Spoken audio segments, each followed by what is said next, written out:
In the name of God, and all knowledge belongs to God, we ask God to make everything easy for us and not hard. I am going to discuss the papers that I've written on how the world wars are all one big war about gas and oil, and about the trade route of the Suez Canal, especially that waterway. And I want to just especially focus on the maps when I look back at the papers and the history. But first, I want to talk about my history, and this is connected with World War II, and you all should find your history. So this is my great-grandfather Leo Bergman, who is German, who was in Hitler's army. And I did not know the story of what happened to him until just a couple of years ago. And I've been working on these projects for over 10 years.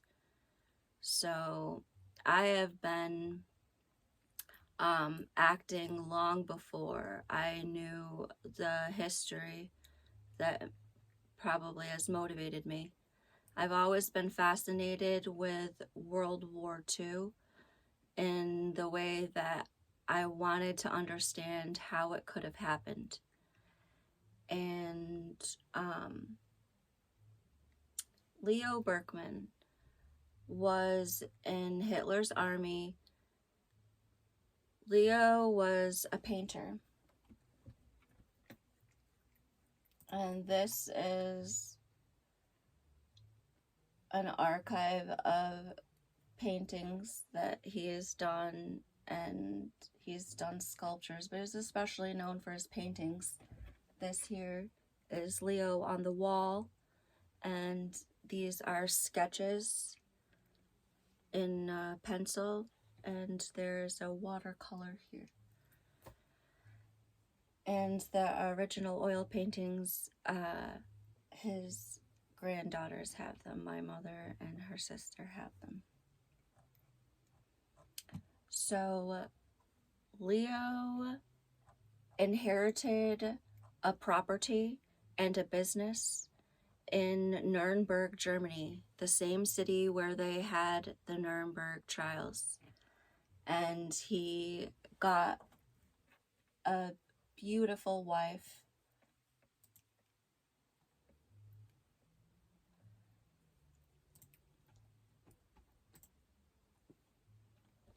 Helene. And the war started, and Leo was sent to Tunisia. And in Tunisia, to pass the time, he painted portraits. He painted a portrait of his commander in Tunisia. And one day his commander came to him and said, "There's a big battle coming, and I'm afraid that we will not survive. But I am going to give you official orders in order to try to spare you, to get you back across the Mediterranean, back to Germany. And I only ask that you deliver this portrait of me to my wife." So Leo made it back to Germany, and he was redeployed to the front lines of France, where he was a tank operator, and he instructed the other Germans how to drive and operate the tanks there on the front lines of France. In 1943 was my great-grandfather there. He was there. And he got captured by the Americans in 1944 as a prisoner of war. And he spent 2 years in the prisoner of war camps of the Americans. And he again painted portraits there of the prison guards. And when there was an epidemic of tuberculosis, a contagious lung disease, he used some of the paints on his body, and he pretended, and when via x-ray they thought that the paint was actually nodules inside of the lungs, and they thought that he was going to die from the disease, and they sent him home back to Germany early. So that is Leo's story. He saved his own life twice from World War II. And can you imagine? And he was a German, and he would have had everything. He would have had a beautiful life. But he was sent, even though he had the pure German bloodline, he was not going to be spared. So the history of World War I and II are connected. And they are a continuation, the next war. And it's all about gas and oil.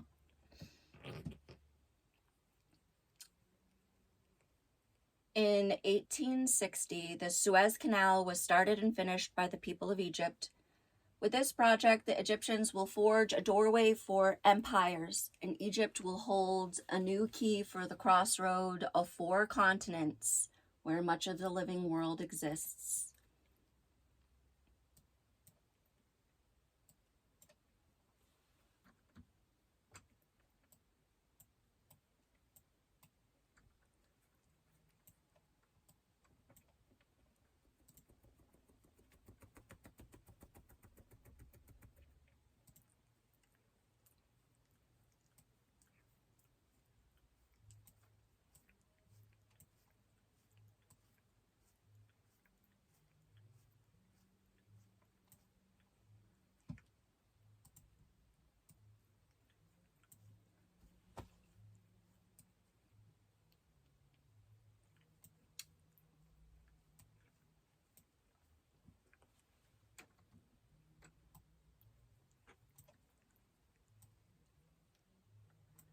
So this is the Suez Canal, and this is a doorway for empires. And Egypt holds the key for the crossroad of 4 continents.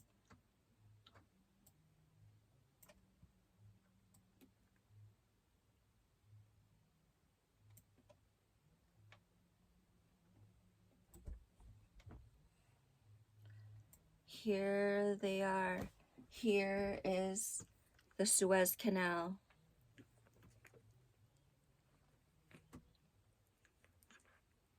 And here is all of Europe and the top of Africa and all of the West that wanted to move this way.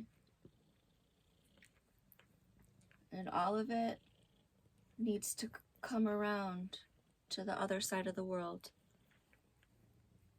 That's the natural flow of the life, of the movement of humanity across the planet. So, more than 100,000 men cleared the way for the Suez Canal.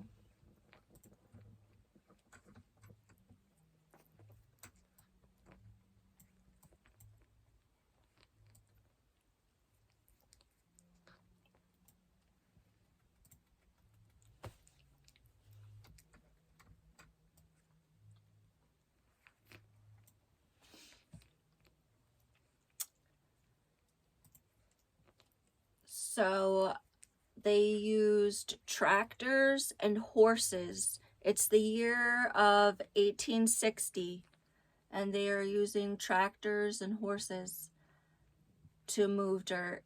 They are digging a riverbed. They used explosives, bombs, to break the ground, and they went for 160 kilometers, and they connected the White Sea to the Red Sea. And as the water began to flow through, the sides of the bank began to widen.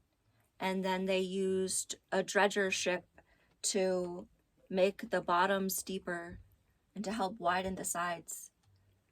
And within 10 years, the Suez Canal was 600 feet wide, 80 feet deep, and 170 kilometers long.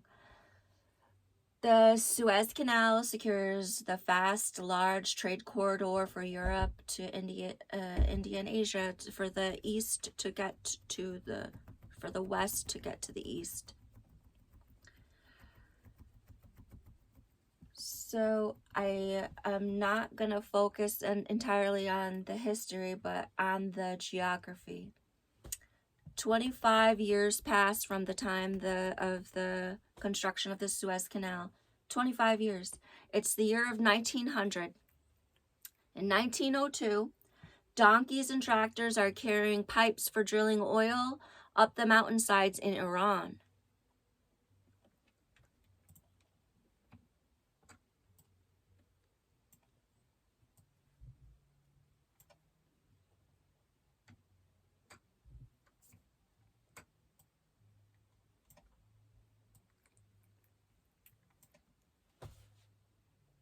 So they would be all along this in the ocean basin using donkeys in 1900. And 10 years later, the first oil refinery in Basra is finished.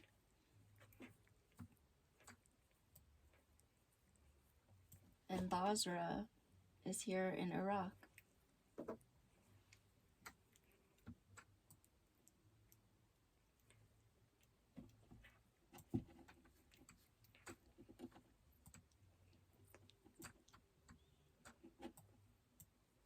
Here is the Iranian oil fields, and here is Basra. This is going to be essential to the understanding of everything that's going to happen in World War I.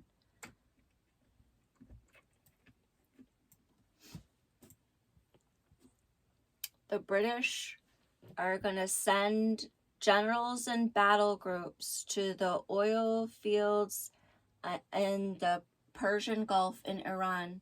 So the British are going to come down in 1914 something. In World War I, 10 years after the donkeys make it up the Iranian mountains to start drilling oil, the British are touching down in Iraq, in Basra. They're getting the oil here, and suddenly the British are here at the new refinery within 10 years. And in this time, the British are going to make a series of actions. They are going to come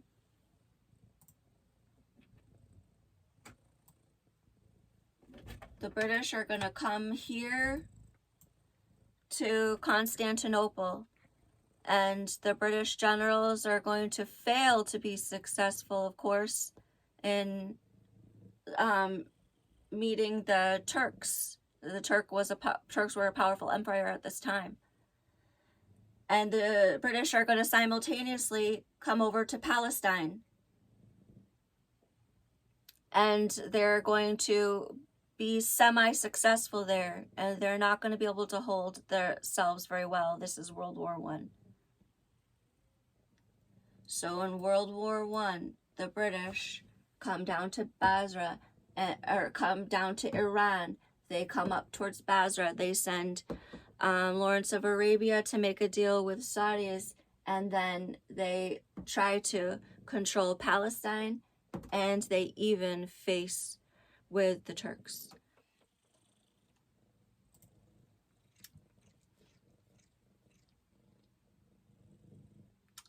So those are strategic and also some of the first oil and gas locations. And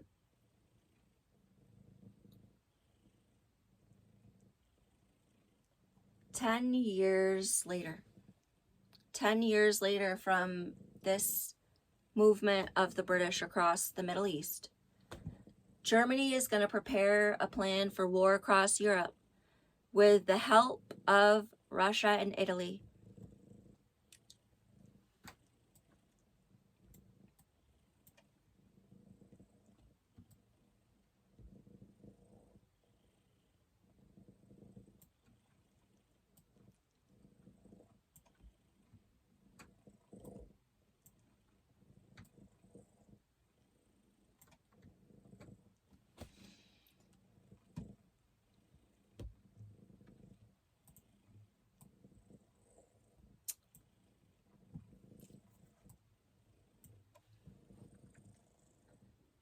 So I hope to be able to clearly point out Germany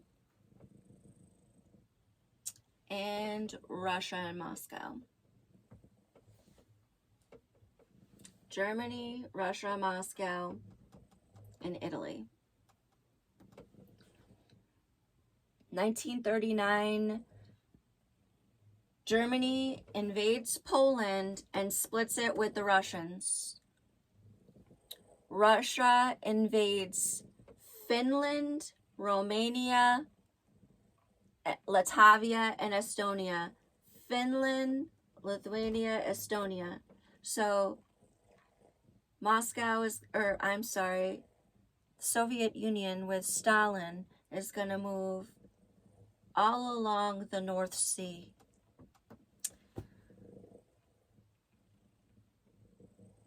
And then Germany is going to next invade France and Denmark. France and Denmark. Then Germany is going to heavily bomb Britain. Italy is going to invade Greece, Bahrain, and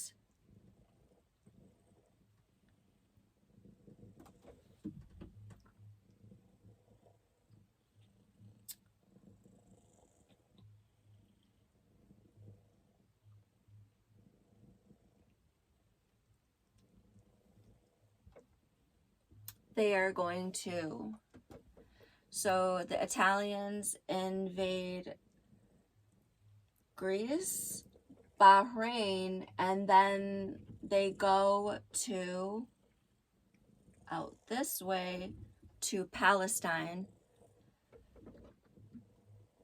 to attack the British occupation over in Palestine.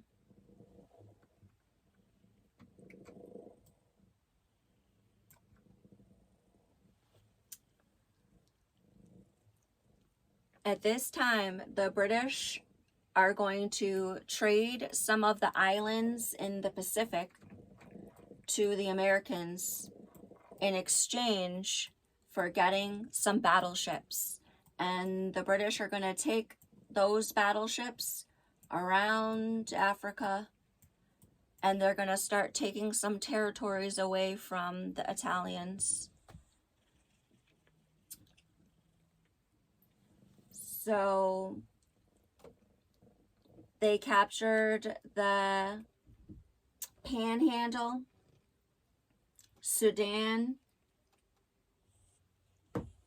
Kenya, Somalia, Algeria. So this is World War II. Germany's invading. Britain's getting bombed, and the British get a bunch of battleships and come around Africa and take the territories exactly as I told you. Then in 1941, the next year, India is going to come to Africa to help the British capture all of these African territories from Italy and France. The British then take Syria and France retreats. The British then take Iran and including the Abadan oil fields, and the Soviet Union retreats. The Germans enter Ukraine, and they did the Ukrainian genocide. So back here in Europe, the Germans are going to come cross Poland into Ukraine and do a genocide there. And then, so then the Germans are going to waste no time to march on Moscow. And at this time, Hitler and Stalin are head to head. In 1942, the United States begins to repel attacks on territories out in the Pacific. Way out here.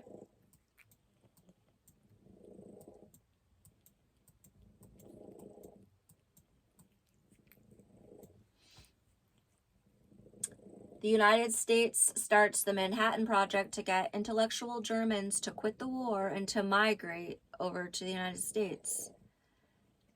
And the leader of Germany is commanding the encirclement of Stalingrad, Soviet Union. In 1943, the United States is going to enter Europe.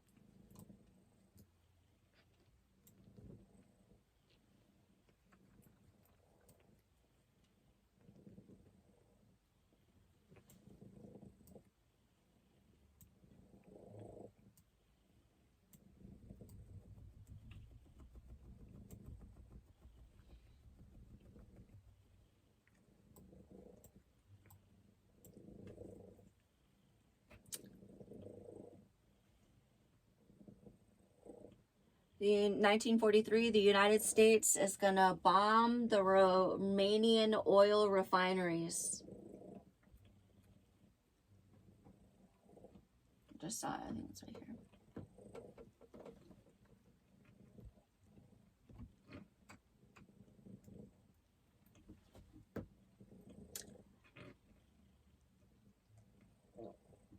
And then the United States is going to invade Italy, then France, and then Germany. And in 1944, the German army is retreating back into Berlin. My great-grandfather, Leo Berkman, is being captured by Americans and set in a prisoner of war camp for several years, painting portraits. And the Americans are finding concentration camps, and they're capturing prisoners of war. In 1945, Berlin is surrounded, and the leaders of Germany and Italy are planning their escape.